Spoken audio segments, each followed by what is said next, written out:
ಏನು ಸರ್ ಇದ್ದಕ್ಕಿದ್ದಂತೆ ಇಷ್ಟೊಂದು ಜಾಸ್ತಿ ಆಗದ ಒಂದೇ ದಿನಕ್ಕೆ ಜಾಸ್ತಿ ಆಗೋದು ಕಾರಣ ಸರ್ಕಾರನೇ ಇದು ಹೇಳ್ತೀನಿ ನೋಡಿ.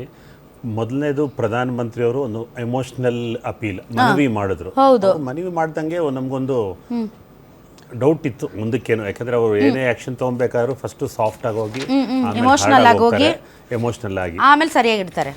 ಅದು ಎಮೋಷನಲ್ ಆಗಿ ಹೇಳಿದ್ರು, ಅದು ಒಂಥರ ಎಲ್ರಿಗೂ ಸಮಾಧಾನವಾಗಿತ್ತು. ನಾವು ನಮ್ಮ ಕಸ್ಟಮರ್ಸ್ಗೆಲ್ಲ ಹೇಳಿದ್ವಿ, ಅವರು ಎಕ್ಸಸ್ಸಿನ ಪಡಿಬೇಡಿ, ಈ ಕಾಯಿನ್ಸ್ ಅದೆಲ್ಲ ಪಡಿಬೇಡಿ, ಎಮರ್ಜೆನ್ಸಿ ನಿಮ್ಮ ಮನೇಲಿ ಒಂದು ಮದುವೆ ಆಗಲಿ ಒಂದು ನಾಮಕರಣ ಆಗಲಿ ಅದಕ್ಕೆ ಮಾತ್ರ ತಗೊಳ್ಳಿ ಅಂತ ನಾವು ಕಸ್ಟಮರ್ಸ್ಗೆಲ್ಲ ಮೆಸೇಜು ಕಳಿಸ್ವಿ. ರಶಲ್ಲಿ ಇರಬೇಡಿ ಚಿನ್ನಕ್ಕೋಸ್ಕರ, ಲೆಟ್ ಅಸ್ ಕಾಂಟ್ರಿಬ್ಯೂಟ್ ಎಲ್ಲ ಟು ದಿ ಗೌರ್ಮೆಂಟ್. ನಾವು ನಮ್ಮ ದೇಶ ಪ್ರೇಮ ತೋರಿಸೋಣ ಇದರಲ್ಲಿ. ಯಾಕಂದರೆ ಬರೀ ಸೈನಿಕರೊಬ್ಬರೇ ತೋರಿಸೋದಲ್ಲ, ನಾವು ವ್ಯಾಪಾರಸ್ಥರು ತೋರಿಸ್ಬೇಕು, ಗ್ರಾಹಕರು ತೋರಿಸ್ಬೇಕು, ಪ್ರತಿ ನಾಗರಿಕರು ಅದೆಲ್ಲ ಮಾಡೋಣ ಸರ್. ಅದು ಈಗ ಚಿನ್ನ ಖರೀದಿ ಮಾಡಬೇಡಿ ಅಂತಂದರೆ ಸುಮ್ಮನೆ ಯಾರನ್ನು ಖರೀದಿ ಮಾಡಲ್ಲ ಸರ್. ಯಾಕೆಂದರೆ ಈಗ ಬೆಲೆ ಏರಿಕೆಯ ಬಿಸಿಯಲ್ಲಿ ಯಾರು ಕೂಡ ಚಿನ್ನ ಖರೀದಿ ಮಾಡುವಷ್ಟು ಶ್ರೀಮಂತರು ಅಥವಾ ಅಷ್ಟು ಸುಮ್ಮನೆ ಬೇಕಾಬಿಟ್ಟು ದುಡ್ಡು ಇಟ್ಕೊಂಡಿರೋರು ಅಥವಾ ಇನ್ವೆಸ್ಟ್ಮೆಂಟ್ ಅಂತ ಹೋಗೋರಿಲ್ಲ. ಚಿನ್ನದ ಅಂಗಡಿಗಳಿಗೆ ನಾವು ಯಾವಾಗ ಹೋಗ್ತೀವಿ ಅಂದರೆ ಶುಭ ಸಮಾರಂಭಗಳು, ಎಸ್ಪೆಷಲಿ ಮದುವೆಗೆ ಸರ್. ಈಗ ಮದುವೆಗೆ ಚಿನ್ನ ಹಾಕಿಲ್ಲ ಅಂದರೆ ಗಂಡುಗಳು ಯಾರು ಮದುವೆ ಆಗಲ್ಲ ಅಂತ ಪರಿಸ್ಥಿತಿ ಇದೆ ಸರ್. ನಾ ಎಲ್ಲ ಅಂತ ಹೇಳ್ತಾ ಇಲ್ಲ ಸರ್. ಆಲ್ಮೋಸ್ಟ್ ನೀವು ಪರ್ಸೆಂಟೇಜ್ ತಗೊಂಡ್ರೆ ಅದು 50%ಗಿಂತ ಜಾಸ್ತಿ ಇದೆ ಸರ್.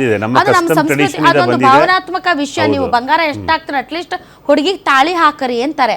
ತಾಳಿ ಸರ್ 40 ಗ್ರಾಮ್ ಮೇಲೆ ಇರಲ್ಲ ಸರ್. ತಾಳಿ 2 ಎಳೆ ಚೈನ್, ಹೌದಲ್ರಿ ಸರ್. 40 ಗ್ರಾಮ್ 10 ಗ್ರಾಮ್ಗೆ 1,62,648 ರೂಪಾಯಿ ಇದೆ ಸರ್. 24 ಕ್ಯಾರೆಟ್ಗೆ 10 ಗ್ರಾಮಿಗೆ ಸರ್. ಅದ 40 ಗ್ರಾಮ್ ಅಂದ್ರೆ ಎಷ್ಟಾಯ್ತು ರೀ ಸರ್? ತುಂಬಾನೇ ಜಾಸ್ತಿ. ಎಷ್ಟು ಸರ್ ಅಂದಾಜು? ನಂಗೆ ಗಣಿತ ಬೇಕಿದ್ದೀನಿ ಹೇಳ್ರಿ ಸರ್. 6 ಲಕ್ಷ ಒಂದು ತಾಳಿ ಚೈನ್ಗೆ 6 ಲಕ್ಷ ಸರ್. ಬಹಳ ಹೊಟ್ಟೆವ್ರಿ ಇರುತ್ತೆ ಸರ್. ಯಾಕೆಂದ್ರೆ ಮದುವೆ ಮಾಡೋರು ಈಗ ಅಟ್ಲೀಸ್ಟ್ ತಾಳಿ ಆದ್ರೂ ಕೊಡಿಸ್ಬೇಕು ಸರ್. ಇನ್ನೇನು ಬಂಗಾರ ಹಾಕ್ಲಿಲ್ಲ ಅಂದ್ರೆ ಅಟ್ಲೀಸ್ಟ್ ತಾಳಿ ಕೊಡಿಸ್ಬೇಕು. ಹೌದು, ಖಂಡಿತವಾಗ್ಲು. ಬಟ್ ಇದು ದೇಶಕ್ಕೆ ಸಂಕಷ್ಟ ಇದೆ ಅಂತ ಯಾರ ವರನೂ ಒಪ್ಕೊಳ್ಳಲ್ಲ. ಹೌದು, ಯಾವ ವರನು ದೇಶಕ್ಕೆ ಸಂಕಷ್ಟ ಇದೆ ನಂಗೆ ಬ್ಯಾಡ್, ನಾನು ತಾಳಿ ಚೆನ್ನ ಬಂಗಾರ ಅನ್ನೋದು ನಾನು ಮುಟ್ಟದೇ ಇಲ್ಲ ಅಂತ ಹೇಳ್ಬಿಡ್ತಾರೆ ಯಾರಾದ್ರೂ. ಈಗ ಹೆಣ್ಮಕ್ಳು ಎತ್ತಿರೋರು ತುಂಬಾ ಭಯ ಬಂದಿದೆ ಅಂತ. ಯಾಕಂದ್ರೆ 6 ಲಕ್ಷಕ್ಕೆ ಒಂದು ಕಾರೇ ಬಂದ್ಬಿಡುತ್ತೆ. ಒಂದು ಕಾರೇ ತಗೊಬಹುದು, ವಾಹನ ಯೂಸ್ ಮಾಡ್ಬೋದು. ಆಮೇಲೆ ಅವ್ರವ್ರ ಇನ್ಕಮ್ಸ್ ಯಾರಿಗೂ ಡಬಲ್ ಏನಾಗಿಲ್ಲ, ತ್ರಿಬಲ್ ಏನಾಗಿಲ್ಲ. ಈ ಬೆಲೆ ಬಂದಿರೋದು ಇದು ಪ್ರಧಾನಮಂತ್ರಿಯವರು ಹೇಳಕ್ ಮುಂಚೆನೇ ಗ್ರಾಹಕರೇ ಹುಷಾರಾಗಿದ್ದಾರೆ. ಒಂದು ವರ್ಷದಿಂದ ನಾವು ನೋಡ್ತಾ ಇದ್ದೀವಿ, ಯಾರು ಅಬ್ಯೂಸ್ ಮಾಡ್ತಾ ಇಲ್ಲ. ಎಷ್ಟು ನೆಸಿಟಿ ಇದೆಯೋ ಅಷ್ಟೇ ತೊಗೊತಾ ಇದ್ದಾರೆ ಗ್ರಾಹಕರಲ್ಲೂ. ತುಂಬ ಅತಿ ದುಡ್ಡಿರೋ ಶ್ರೀಮಂತರು ಅದು ಅಬ್ಯೂಸ್ ಮಾಡ್ಬೋದು. Normal middle class, upper middle class ಎಲ್ಲ ಇವಾಗ ಆಲ್ರೆಡಿ 20 ಗ್ರಾಮ್ ಚೇಂಜ್ ಬೇಡ, ಅಷ್ಟೇ ಸಾಕು, ಪರವಾಗಿಲ್ಲ, ತೊಂದರೆ ಇಲ್ಲ. ಈಗ ಯಾರೋ ಒಬ್ರು ಫೋನ್ ಮಾಡಿದ್ರು ರೈಸ್ ಸರ್, ನನಗೆ ಮಗಳಿಗೆ ಮದುವೆ ಮಾಡಬೇಕು, ಮದುವೆ ಟೈಮಲ್ಲಿ ತೊಗೊಳ್ಳೋಣ ಬಂಗಾರ ಅಂತ ಮಾಡಿದ್ವಿ. ಈಗ ಹಿಂಗಾದ್ರೆ ನಾನು ಹೆಂಗೆ ಮಾಡಲಿ? 1 ವರ್ಷ ಐತಿ ಮದುವೆಗೆ, ಎಲ್ಲಿಗೆ ಹೋಗಲಿ, ಎಲ್ಲಿಂದ ತರಲಿ ಅಂತ ಕಷ್ಟ ಇದೆ. ತುಂಬಾ ಕಷ್ಟ ಇದೆ ಅಲ್ಲ ಸರ್? ತುಂಬಾ ಕಷ್ಟ ಇದೆ.